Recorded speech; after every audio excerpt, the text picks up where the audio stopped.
اور انسان کے لیے اس حفاظت کے لیے ضروری ہے کہ وہ استغفار سے کام لے۔ مغفرت کا اس نور کو بچانے اور سنبھالنے کے ساتھ گہرا تعلق ہے۔ حقیقی لیلۃ القدر تو اسی کی ہے جس کا یہ نور ہمیشہ کے لیے رہے، لیکن بعض دفعہ ایک انسان کو نور عطا ہوتا ہے لیکن اپنی غفلت سے اس کو سنبھال نہیں سکتا۔ اسے بچانے کے لیے اس کو جو کوشش کرنی پڑتی ہے اس کا نام استغفار ہے۔ جیسے بعض دفعہ دیا لے کر آپ چلتی ہوئی ہواؤں میں نکلیں تو کس طرح آگے ہاتھ رکھ کر، یا عورتیں بعض دفعہ اپنی چادر کے پلو ڈال کر اس کو بچانے کی کوشش کرتی ہیں۔ یہی استغفار ہے۔ استغفار کا مطلب یہ ہے کہ پناہ میں آنا، چھپنا، کسی بد اثر سے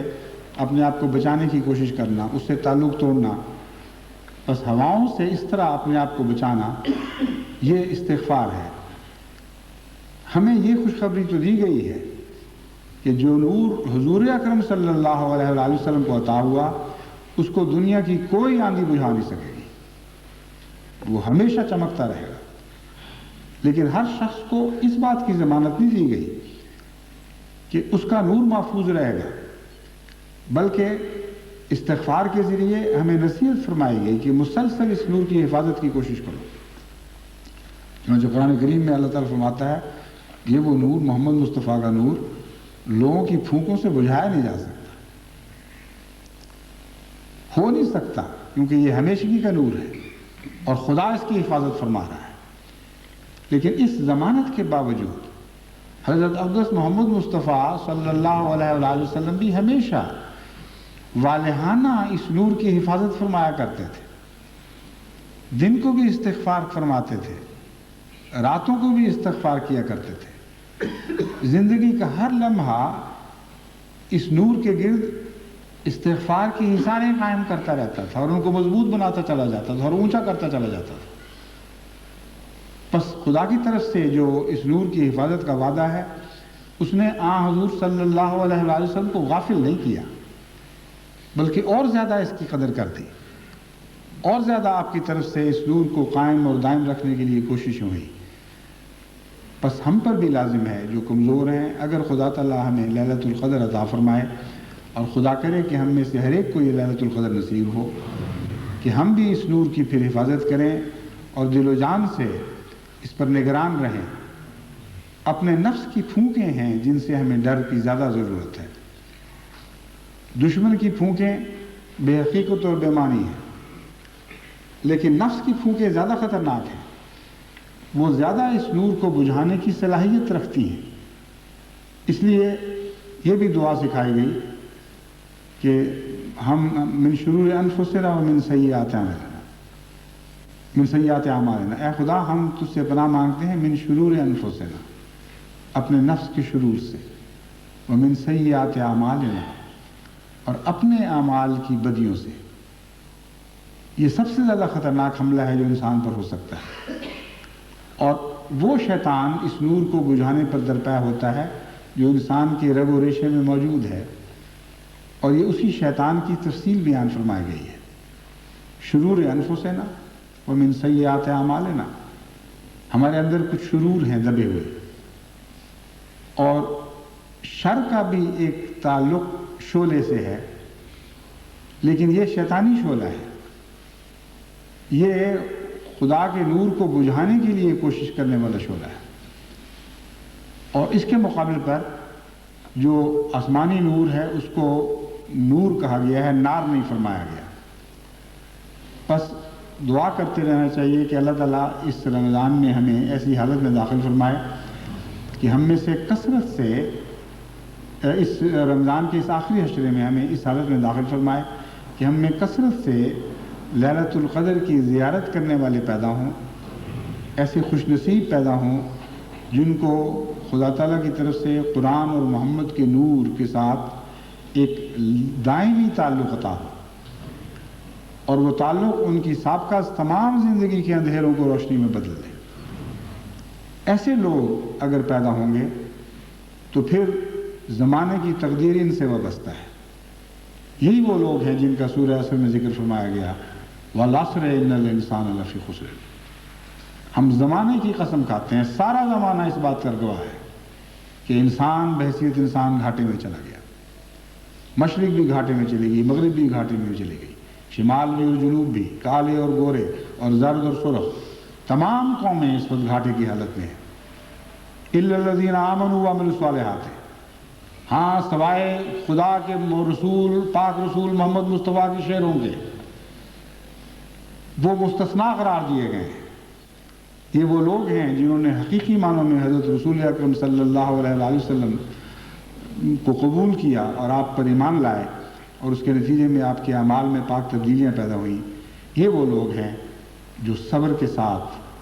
اور حق کے ساتھ اور صبر کے ساتھ زمانے کی تقدیر بدلنے کی کوشش کرتے رہیں گے. اور یہ وہ قدر ہے جو آپ کو عطا کی گئی ہے. اے جماعت احمدیہ، اس قدر کی رات کی قدر کرو. تم نے وہ صبح طلوع کرنی ہے جو نور مصطفی کی صبح ہوگی. تم نے وہ صبح طلوع کرنی ہے جو نور فرقان کی صبح ہوگی. لیکن دعاؤں اور عاجزی اور انکساری کے ساتھ، صبر کے ساتھ اور حق کے ساتھ، مستقل مزاجی کے ساتھ یہ جد و جہد کرتے ہوئے اور یہ دیکھتے ہوئے کہ کیا تمہیں خود یہ صبح نصیب ہو گئی ہے کہ نہیں. اگر تمہیں یہ صبح نصیب ہو گئی تو یاد رکھو کہ دنیا کی تقدیر بھی روشن ہو جائے گی، اور اگر تمہیں یہ صبح نصیب نہیں ہوئی تو کس روشنی سے دنیا کی تقدیر بدلو گے.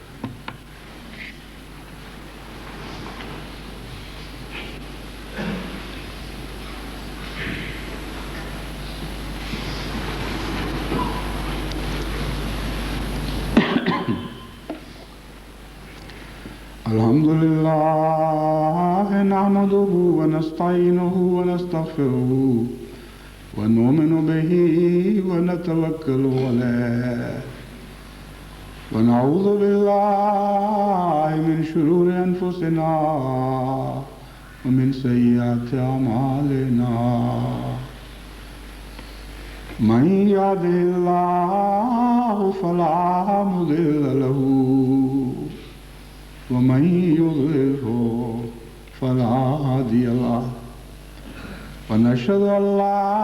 إله إلا الله وحده لا شريك له ونشهد أن محمدا عبده ورسوله. عباد الله رحمكم الله، إن الله يأمر بالعدل والإحسان وإيتاء ذي القربى وينهى عن الفحشاء والمنكر والبغي يعظكم لعلكم تذكرون.